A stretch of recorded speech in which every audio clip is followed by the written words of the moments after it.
Okay, hello. Today is the birthday of Paolo Portoghesi. He was born in 1931 on the 2nd of November, so he is 91 years old today. Let's wish him happy birthday. So Paolo Portoghesi, born, as I said, November 2nd, 1931 in Rome, is an Italian architect, theorist, historian, and professor of architecture at the University La Sapienza in Rome. He's a former president of the architectural section of the Venice Biennial 1979-1992. So he actually directed the Venice Biennial for 13 years. Editor-in-chief of the journal Controspazio 1969-1983. So for 14 years, he led the journal Controspazio, and the dean of the Faculty of Architecture at the Politecnico di Milano 1968-1978. So for 10 years, he was the dean in Milano. Portoghesi studied architecture at the Faculty of Architecture at the University of Rome, completing his studies in 1957. He began teaching the history of criticism at the same faculty in 1961. Portoghesi opened an architectural practice with architect-engineer Vittorio Gigliotti, born in 1921 in Rome in 1964. He has specialized in teaching and researching classical architecture, especially Baroque architecture, and in particular Borromini, but also Michelangelo. His interest in more contemporary architecture coincided largely with that of his colleague in Rome, Bruno Cevi, in championing a more organic form of modernism, evident in, for instance, the work of Victor Horta and Frank Lloyd Wright, and in Italy with neorealism and the liberty style. This attitude has continued throughout Portoghesi's career and is clearly visible in his own architecture. It is also evident in his concern for the studies of nature, brought to the fore in his more recent book, Nature and Architecture, from the year 2000. Here is the man when he was younger, of course. Here he is in his older age, but still, I would say, a handsome man. And here in a romantic posture. As I told Bogdan, I worked for several months in his office in Rome, so I know him personally. Yes. So some drawings by Paolo Portoghesi, sketches for various buildings. So a man of great intellect and great knowledge, and he didn't, restrict himself to the field of theory, but also build. Sometimes better, sometimes maybe a little less, but also the amplitude of his concerns was not very fashionable, and perhaps even today is not very fashionable. I wonder what he would have done, since the arrival of the computer in the architecture world. But I think he did some work, helped by digital technology too. But maybe around 10 years ago, he left Rome and went to the country with his wife. He worked sometimes with, so again, these are just drawings, but diagrams, but we'll go then, in detail to the built work. I remember when my first job in his office was for the Institute of Philosophy or Philosophical Studies in Berlin, the Italian,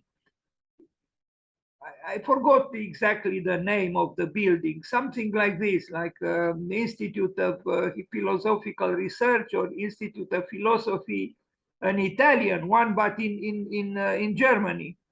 And I remember I was working in the interior design, and I was, you know, playing with the desks and the chairs, the furniture within the classrooms. And he asked me to be freer.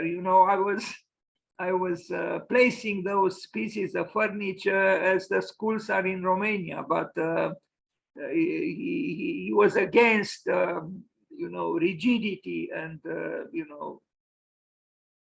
aligned desks and so on. He wanted, like you see in this diagram, and he built buildings in this way. He was not happy with the Cartesianism, so to speak. Well, kind of normal now when we consider that he was and is very, very interested in the Baroque architecture, and the Baroque architecture in Italy, and maybe particularly Rome, is highly significant. If we are to mention just Bernini and Borromini and Pietro da Cortona. So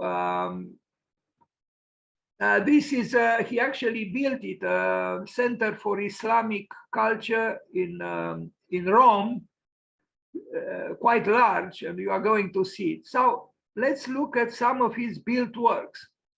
Casa Baldi in Rome, 1959. I like this building very much. Again, I think his early works are his best, because he was able to marry history with modernity, and the earlier works were not affected by what we call postmodernism. This is the building, and you can see the canopy that the influence in a way of the Baroque architecture, but also in the curvature of the walls which are not plastered, which is a good thing. And this is, he based the plan of the house on this diagram. And you see these are the walls of the house. So there is a system, but it's a system generated by playing, in this case, with curves, with circles and fragments of circles. I think it's a good building. And so again, built in 1957, 1959. So it has more than 60 years, the age of this building. And I like the materials he used. You see how the walls were built, and it's sophisticated, it's cultured, it's educated. It's an educated building, if we can say so, but it's also some, I don't know if I could call it primitive, is because of the materials that are employed for the masonry walls. And this conjunction between nature and architecture that culminated with him publishing a book called Nature and Architecture is present in various ways in his work. No, this is a good building. And, when you think that around that time, there was the influence of the international style. North America exported its vision of modernity. This was rather, I would say, rather unique for that time, 1960.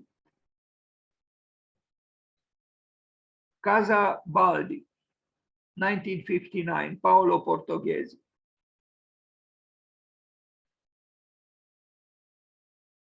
He loved, of course, Bruno Taut, and it shows. I remember when I left his office, I gave him as a present 2 drawings that I did in ink in the spirit of Bruno Taut, and he liked them very much. And he gave me a book, as a present. This was a long time ago, 1982, in February. Oh, I don't know what it is here, a party of some sort. So the house is not so small, but it's not big either. And these are, this is the 2nd floor.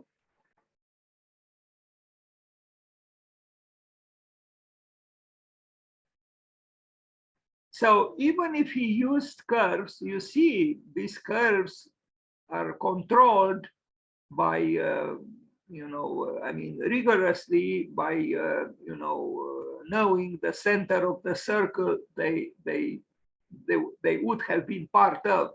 So, there is also control. It's not just, playing with forms without any form of control. There is maybe a little bit too much from my point of view, but anyway, a good building, a good early building by Paolo Portoghesi. I also like the stair and look at the handrail. This is, it is modern, but it's also old in a way. It's of course there is the influence or the echo coming from Victor Horta, the Art Nouveau, architect. It's a sensitive house that is done also with the knowledge of the history of architecture, the history of modernity. It's not a brutally modern building. It's a building that is sensitive, it's cultured, it's educated, but it's not pedantic.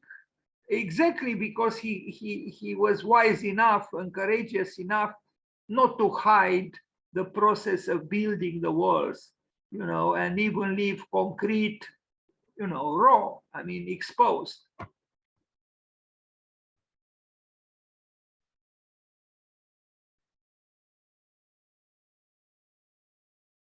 When I worked in his office, there was also the son of Christian Norberg Schulz. Well, they used to be friends, I think, Christian Norberg Schulz with Paolo Portoghesi. So you probably know of Christian Norberg Schulz. He wrote some influential books about that period, but himself, Christian Norberg Schulz, was very knowledgeable and published books about Baroque and late Baroque and Rococo architecture. But in my opinion, the Baroque spirit, and I know it's kind of a paradox, or if not a contradiction, but in the present, there are certain insinuations of a Baroque aspiration or mentality, even if on the other hand, we are confronted with all kinds of crises, the energy crisis, the climate change, sustainability. So, but the Baroque seems to be relevant somehow for our time. And there are some architects who could be described, in my opinion, as being Baroque. Like, for example, Frank Gehry, who was in fact highly inspired by Bernini, could be considered a contemporary Baroque architect in a neurotical way, perhaps, at least in some buildings. But there is a Baroque mentality at work. And myself, I have an interest in the Baroque architects. I love Borromini. I even organized an exhibition called Angst Baroque in Vienna in 2017 with works neo-Baroque done at the Institute of Architecture in Vienna. And I brought drafting boards from Mincu in Bucharest, and also the supports, the metallic supports from Bucharest with a van all the way to Vienna, and the works, the projects were displayed on those old wooden drafting boards from Mincu. It was nice, I think. But this building is nice too. And the interior, you see, look at this, if he was a pedantic architect, he would have tried to hide this away. He didn't, and I'm glad he didn't. So he brought in a way, the past, the process of building the building, and insinuations of how the building might become, even the ruin itself. So there are various aspects in this building. You know, there is this rather interesting stair, and then you know, various materials, this exposed brickwork.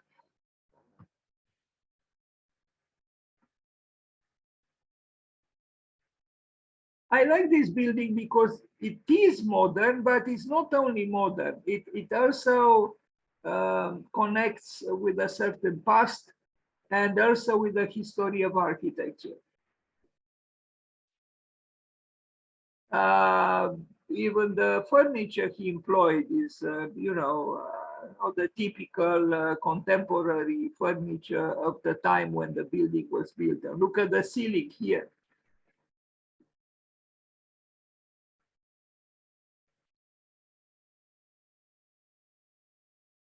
As you can see, it's not a big house.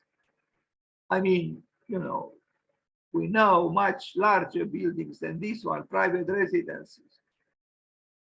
And then, of course, the landscape is magnificent, but he was not the author of the landscape, those beautiful trees, you know, and the beautiful light in Rome is just so inspiring.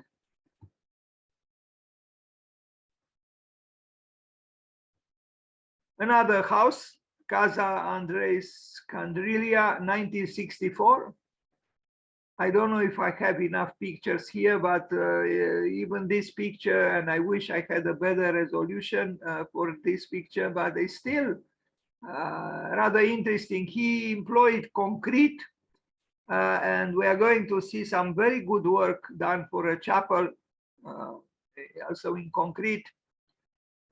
That's why that's what I say. His early works are clearly modern, but not only modern, but there is a, you know, this robust rawness of the concrete, which you know, I find it stimulating. Too bad concrete pollutes, but at that time there wasn't concern with pollution. The interior is warm and even cozy, but also engaging in spatial terms. This is a strange picture now, but you see, look at the building. It is a modern building, of course, but then you have the sheep in front of the building. I don't know. It's hard for me to imagine that the shepherd lived in that building now. It's probably someone else. This building also, this is the plan.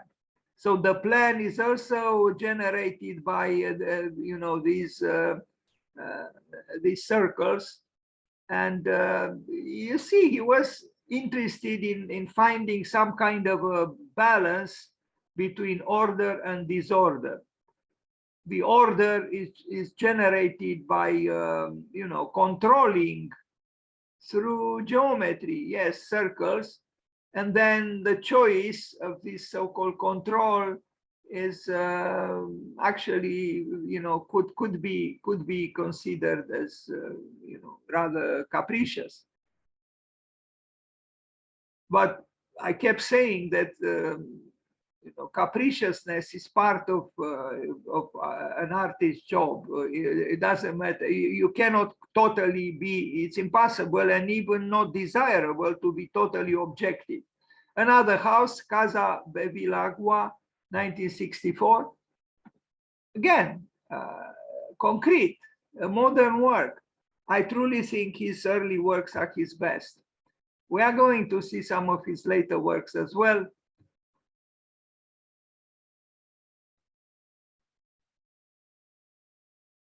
Interesting also this treatment of the facades, you know, this fragmentation, very musical. It's almost like an organ, you know, and it's done with simple means, just those tubes, metallic tubes, and the fence as well.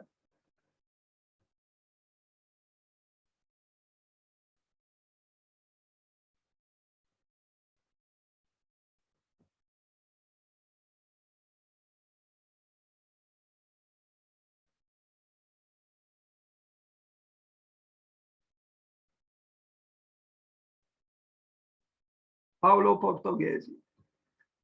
A theater, 1965, Theater of Cagliari, but no pictures. I thought I had, let me see. No, sorry, I guess I couldn't find pictures. I made this presentation 2 years ago and I forgot I didn't find pictures for Theater of Cagliari, but we'll go to Casa Papanice, Roma, 1966. Now, even this interior is not a typical modern interior at all. You know, he certainly welcomed ornament and color. So we don't have just, you know, straight white walls. And the ceiling also has its own importance in the configuration of the space and of the architecture. And this is the plan.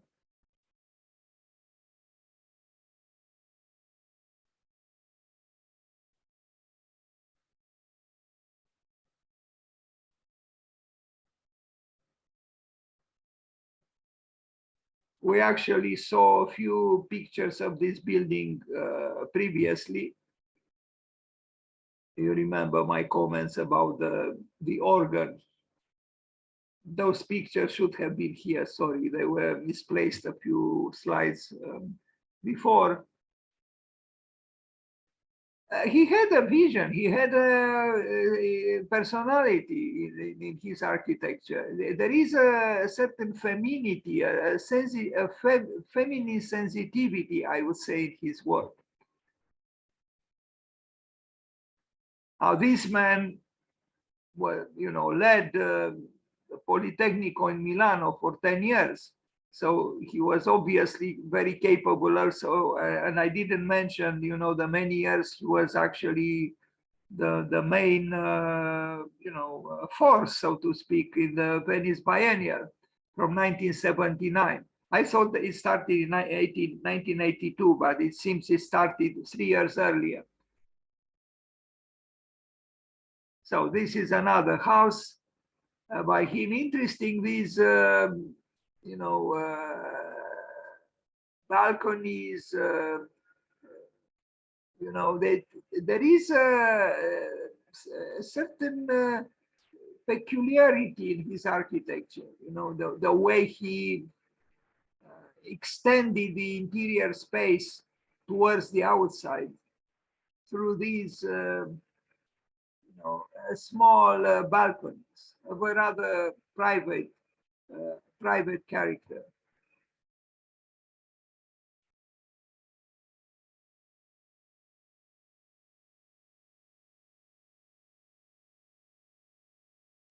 You see the balconies here.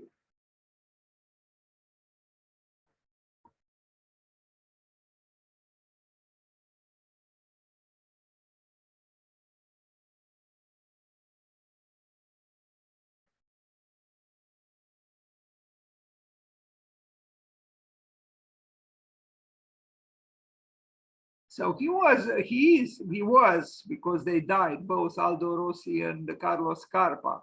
But he was, you know, although Aldo Rossi and Carlos Scarpa were associated with Venice, they taught at the Faculty of Architecture in Venice, while Portoghesi was in Rome. But they were part of that, and there were other architects, of course. Italy had an abundance of interesting and important architects. He was part of that, you know, and it's important to have a climate of, you know, originality and research and interesting architectures being built. It's stimulating.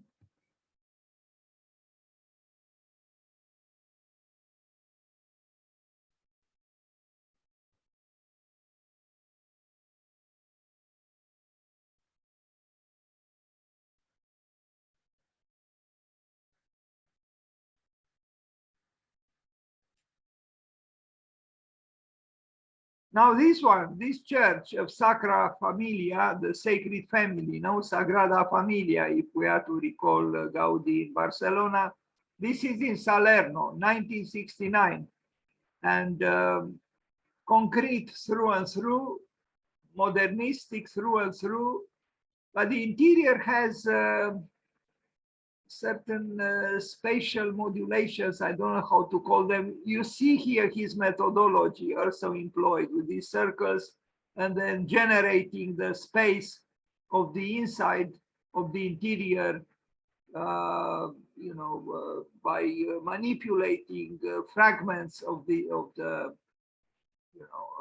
these traces based on certain circles with various diameters. The interior is spectacular, and the exterior is also, I would say,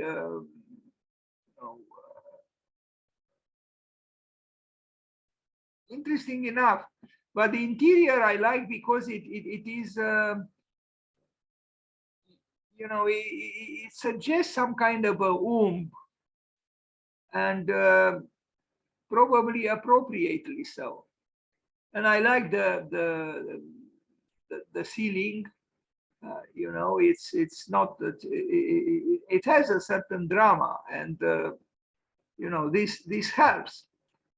It's a good building, this church.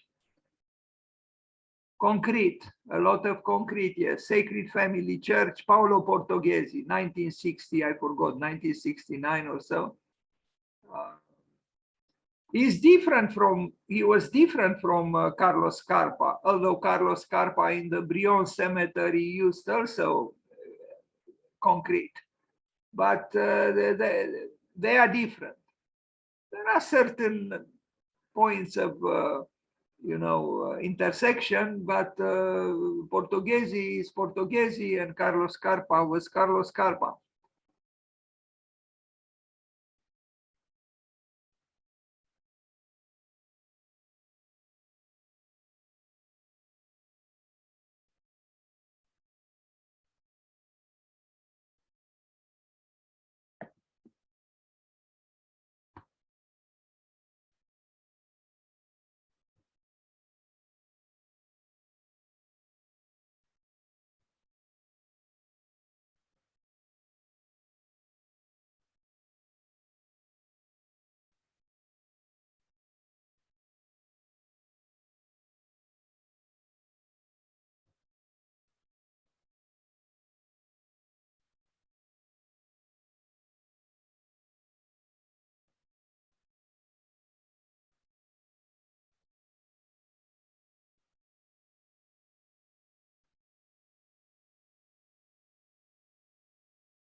Royal Court, Amman, Jordan, 1973. I don't know if he built this.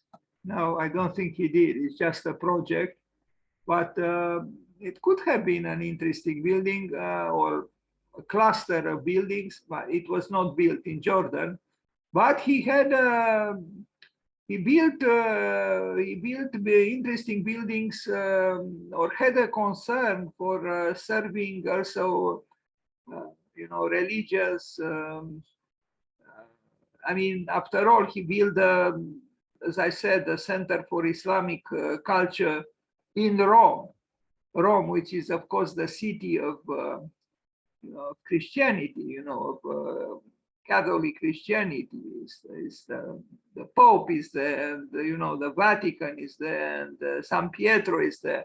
So let's look at the Mosque of Rome. Actually, when I was in his office was in the very building where he lived on Via Gregoriana, just a few meters away from Trinità dei Monti, that is at the top of the Spanish stairs. And I was working,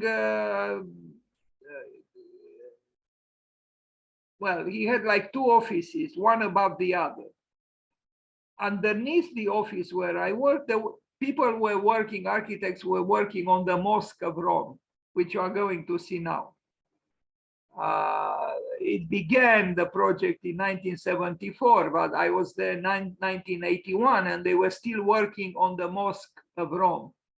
And he was living above the office where I was working. The office where I was working was actually an apartment, where it was an apartment building. So he would take the elevator and unite his own apartment where he lived with his wife and then descend like a god, to the offices that belong to him. Rather malicious, someone inscribed on the wall at the entrance of the building. It was written Studio Paolo Portoghesi, but someone erased the first two letters, the first three letters, STU. So it remained just Dio Paolo Portoghesi. This is what I remember. This is the ceiling of the and the roofing of the mosque in Rome.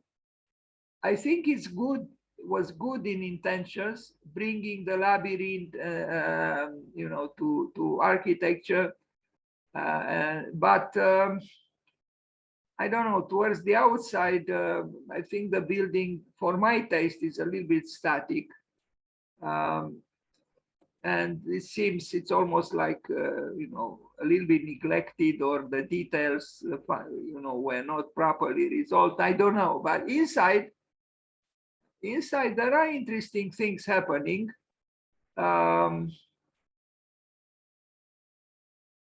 Maybe here is an echo of Il Campidoglio in Rome, the famous design for that square by Michelangelo.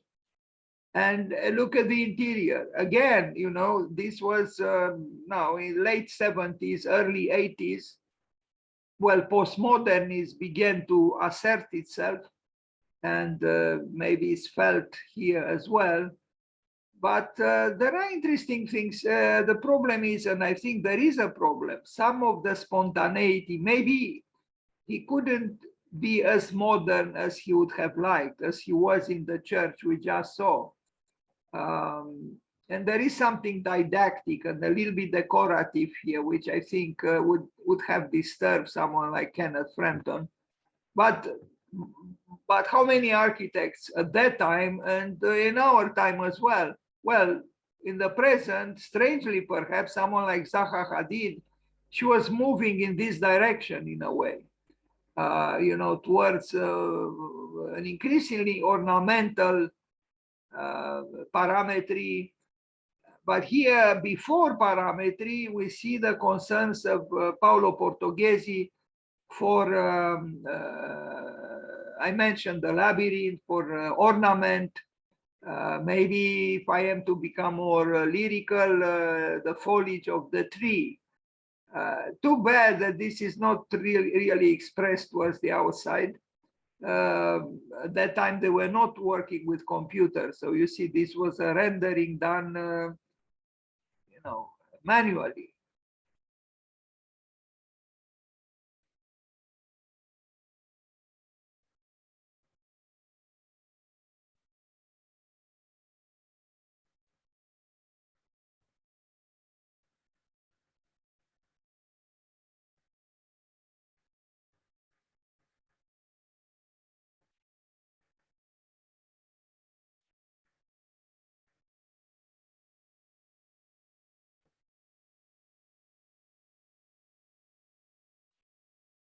I would have liked personally to see some qualities of the interior space to be reflected towards the outside. For some reason, it didn't happen. It's rather predictable, this facade of the building, for my taste.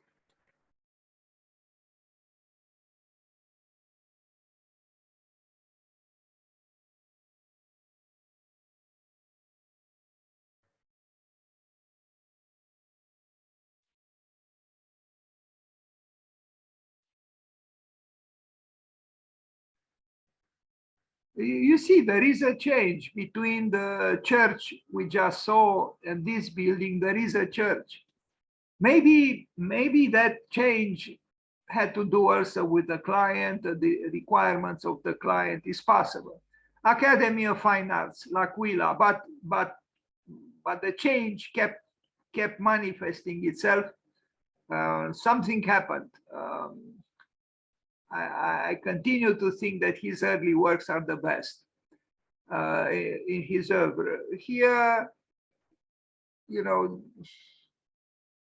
it's okay, I guess, but a little bit didactic and a little bit predictable, this architecture, I think. I think postmodernism had a, well, it had a fatal effect on many architects, and I think he didn't escape the dangers of postmodernism either. Condominium from 1981, Tarquinia. No picture though. Tagal residence. I took this list of buildings from Wikipedia, but not all of them I was able, not all of them were illustrated, or I couldn't find images. IBA, International Building, I don't know how to translate. Berlin had 3 events of this sort. Berlin was wise enough to invite famous architects in 1930s, in 1950s, and in 1980s to build blocks of flats, mainly in the city. And he was invited in also in Berlin in the 80s, and this is the building he built.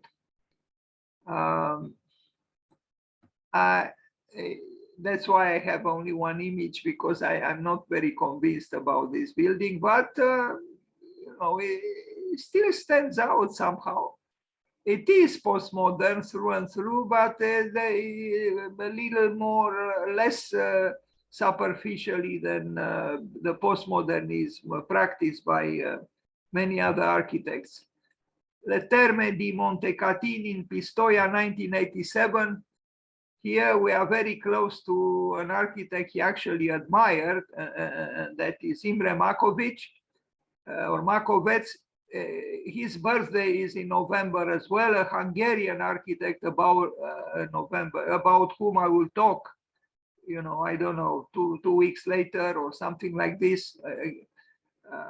I think he was born on the same day with Kenneth Frampton. I don't think Kenneth Frampton would be happy about this, because I don't think he likes Imre Makovec, but he was an interesting Hungarian architect, and I know Portoghesi appreciated Imre Makovec, and here, through his work, this work is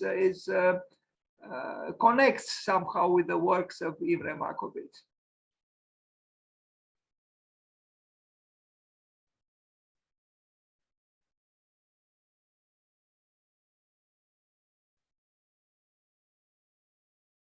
Now, what do we see here? Maybe the forest of columns that a poet like Hölderlin talked about. The forest of columns, where the columns become trees in a way, abstracted to an extent, but still, you know, it's not so difficult to imagine architectural trees somehow looking at these columns.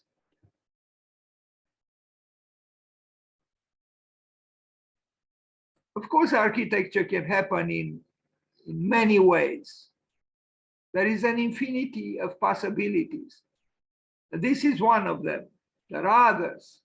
It's important, I think, to be rigorous and to be strict, but also to be free and to investigate and to experiment and to create buildings that belong to, in a deep way, to what you think and feel, what you stand for.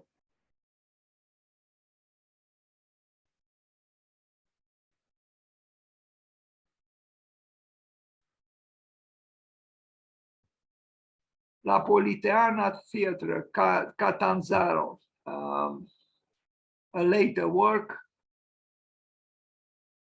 Again, I state what I already did, that for me, his early works, his first 3 or 4 buildings that I showed at the beginning, are less static and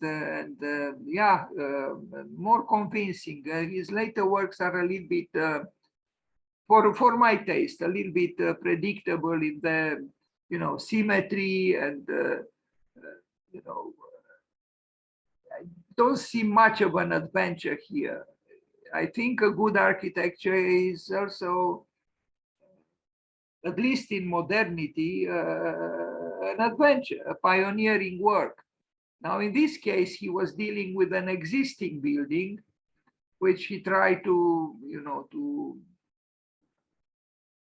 reconfigure in a way. But behind this was an existing building, I think. This skyscraper, I always liked, and I so regret it was not built. Well, it's not really a skyscraper. It doesn't arrive to the so-called sky because it's not so tall, but it's still an original. And when you think when it was made, like 50 years ago, if not 60, it's rather unique. I mean, there are other architects who played with cubes, and especially these days. But here is more than that. You see vertical windows. We see vertical bow windows, narrow and tall. These are not at all typical. Most towers today are just covered in glass, although sustainability issues and the energy crisis should make us think twice about using, curtain walls and so on. But this building is, yeah, it's very bad. It was not built. It would have been very interesting. It's also Piranesian somehow, and I see Borges here somehow. There is a sensitivity which is distinct and almost puzzling for a modernity which became dogmatic, especially in the case of towers. Again, too bad it was not built.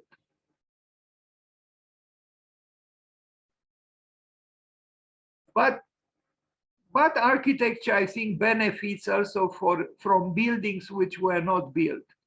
Because if you make an interesting project, an interesting model, interesting plans and sections and drawings in general, for the spirit of architecture, they could mean something. They are not irrelevant. They belong to architecture. Some people like Peter Eisenman even think that a drawing, an architectural drawing, is more important than the built work. I am not so convinced about this, but there are people who think in this way. So, you can serve architecture in various ways. If you don't have clients and commissions, you can still make projects for competitions or make proposals for the city you live in, and contribute to the spirit of architecture in whatever form is available to you. La Piazza Leon Battista Alberti in Rimini in 1990. I don't know. I mean, but at that time also Riccardo Bofill and Thaler de Architectura were building things kind of in this spirit. Static and symmetrical, and yeah, postmodernism, in my opinion, didn't have a good effect on many architects. But who knows? Maybe the perception could change. We are all not enslaved, but inspired or conditioned by the time we live in. Actually, when I was in his office, similar blocks of flats were conceived and drawn, because I remember with these arches, and I did myself because, there is an influence coming from various parts. I did some drawings with this kind of, I think they are a little, I think I understand now why I was carrying with me an issue of the Romanian magazine Arhitectura with a city hall built in Baia Mare by Mircea Alifanti and Adrian Panaitescu, his assistant, or anyway, his collaborator at the time. And I showed that magazine to Paolo Portoghesi, and he looked with interest, but he told me it's so primitive. I never felt that that building was primitive. But if something is missing here, in my opinion, is exactly that, some primitivism, if we are to call it so. It's too conscious, self-conscious, and too, in a way, didactic and too symmetrical and even too, timid. I mean, look at this. Anyway, he tried.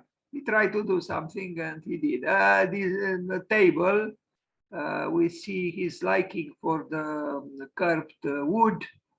The chapel of Don Giuseppe Rizzo in Alcamo, 1995. No picture. Church of Santa Maria della Pace, Terni. No pictures. I think I'm approaching the end of the presentation with no pictures because I couldn't find them. Or who knows? No, I couldn't find them, but maybe this time I should have searched again. Chiesa Madonna della Pace, Valenza. Here we see something. The ceiling and the roofing is interesting. Because it has a certain drama, and sculpturalness is important for architecture. Grand Mosque in Strasbourg. He built another mosque in Strasbourg in France in the year 2000s. This one is rather strange. I mean, a serious theoretician or critic would never use the word strange, but I don't know how to describe it actually. It's look at these things. Yes, they have a role in the structure of the building, but maybe it's a reference to the new moon. I mean, it's a mosque, but also I don't know.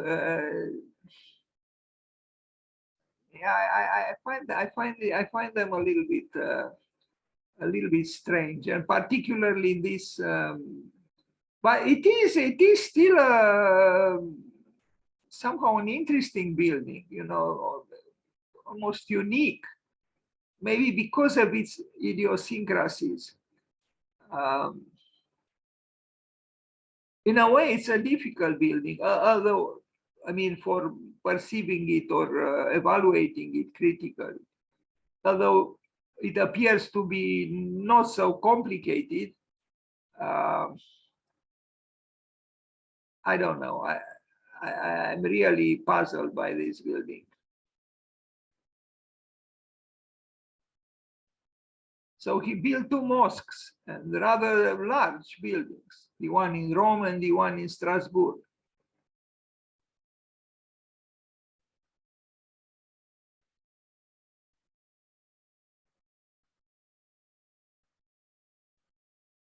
Yeah, maybe that's the connection with what is here.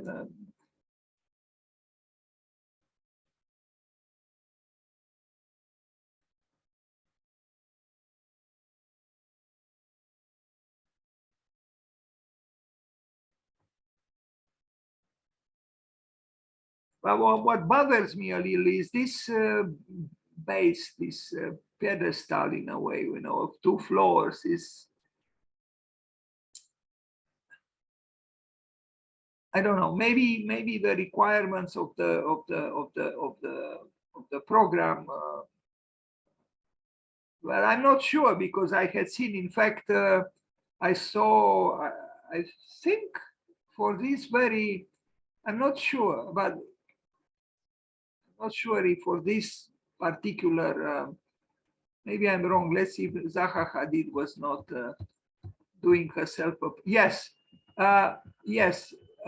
So let's look again at the building built by Paolo Portoghesi. He built it, but Zaha Hadid did herself a project for this place and for this program, for this mosque.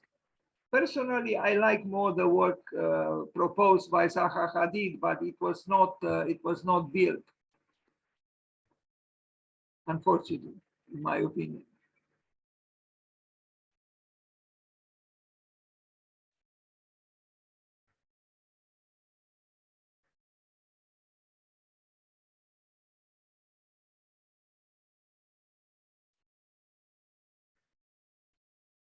So this is in Strasbourg, a very important city for the European Union.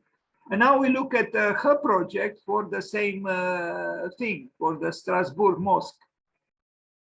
I don't know, I find it more, now, of course, we are accustomed to her way of doing buildings and things. But this one, I find it, less conditioned by, certain predictable ways of doing architecture. Here is a, almost tempestuous élan vital, and is done as it is. It was not accepted, but I think it would have been a more original building. Although looking back, of course, Zaha Hadid did many buildings that are, specifically Zaha Hadid buildings, and maybe in that context, this is not so surprising. In a way, maybe it's more surprising the building by Paolo Portoghesi. The Rinascimento in Talenti Park, Rome, 2001 is an apartment building, condominiums. You see his liking of the Baroque, interpreted for 20 years ago, for the year 2000s.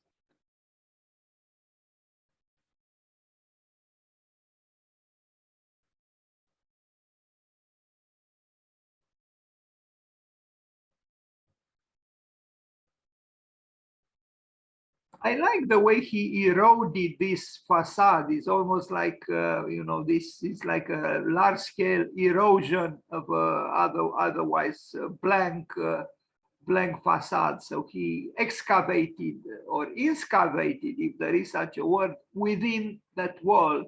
And then that's how those windows came into being. But this thing at the top, I understand the references, historicist references, but I find it rather weak and again, decorative. The Montpellier Gardens in France, no pictures, Torre del Respiro at Shanghai. Here he worked with Marco Basili, and here he worked with digital, some digital technology. We are already in the 21st century, but it was not built, this work. Here they are, Portoghesi on the right and Marco on the left, with a tower which again was not built. And here he is in the country, enjoying having a bird on his shoulder. And yeah, maybe most architects should do this, leave the city and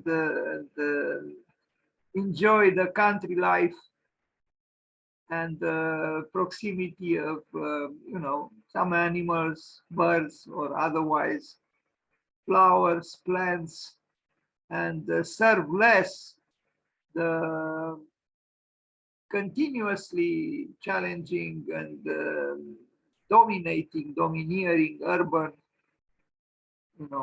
environment, which is ravishing the earth in a way. Maybe we should all follow Paolo Portoghesi to the country, because I do believe that the village is the future. Town Hall Square in Germany, this is a sculpture, kind of a sculptural work. I don't know what its function is. It's a point of interest, something to, I don't think is commemorating anything, or I don't know, but this is what he built in Germany.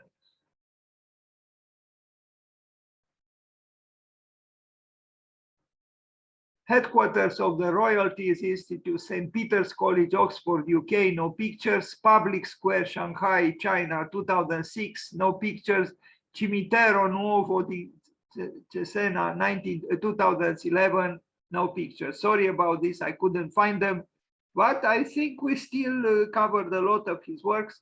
and we have a certain, understanding of what Paolo Portoghesi created. Now we look at the end of this presentation at some of the books he published. I was telling you about this book, Nature and Architecture, which is a very nice book.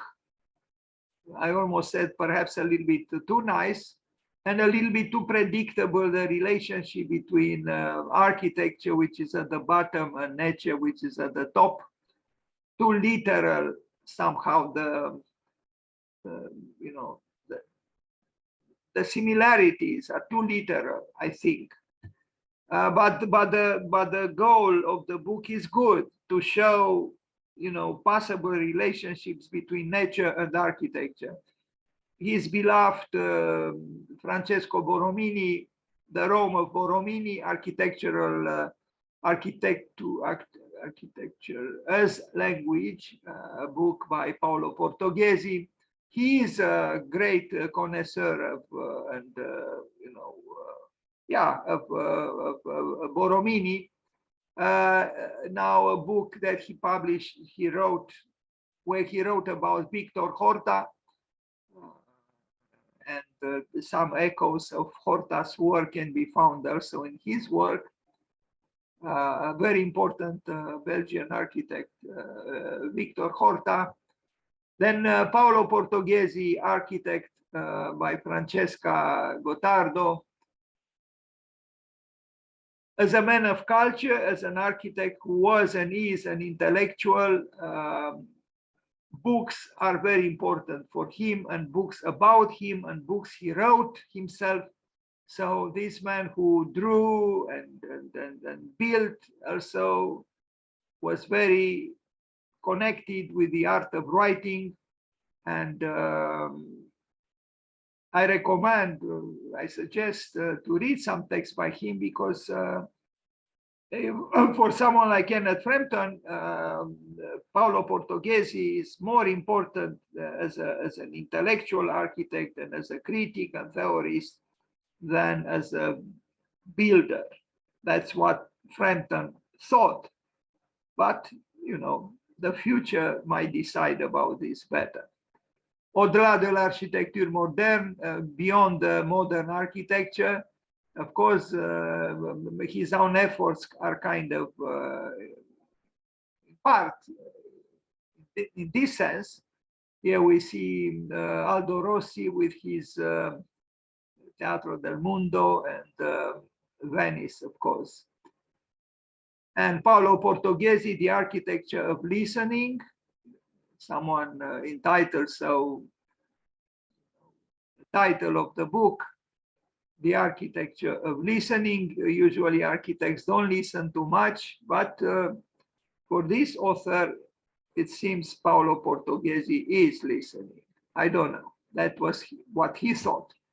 And again, Borromini with a beautiful photograph on the cover. Yes, a great architect. Borromini, who was in a tensioned relationship with Bernini, and some even think he committed suicide at 68 because of the unhappiness of that relationship, tension, not to say conflictual relationship with Bernini. Bernini, who, as I said, inspired someone like Frank Gehry today.